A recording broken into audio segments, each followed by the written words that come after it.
ସାଙ୍ଗମାନେ episode start ହଉ ଆମ ମୁକ୍ତି ଆଦିକି ଆସିକି କହୁଛନ୍ତି ଏଇଟା ହଉଛି ତମ ପାଇଁ।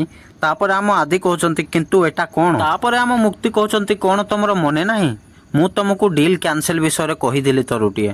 ଏଇଟା ହଉଛି ତାର ପେପର। ଆଉ ମିଷ୍ଟର ଦାସ ମୁଁ ଏବେ ଅଫିସିଆଲି ଡିଲ୍ କ୍ୟାନସେଲ କରୁଛି। ଆମ ମୁକ୍ତିକର ଏମିତି କଥା ଶୁଣିକି ଆଦି ଧନଶ୍ରୀ ଆଉ ନତାଶା ପୁରା ସକ୍ ହେଇଗଲେ। ତାପରେ ଧନଶ୍ରୀ ଆମ ମୁକ୍ତିକି କହୁଛନ୍ତି ଅମ୍ବିକା ମ୍ୟାମ ୟାର ମାନେ କଣ? ତାପରେ ଆମ ମୁକ୍ତି କହୁଛନ୍ତି ମାନେ ଜାଣିବାକୁ ଚାହୁଁଛ?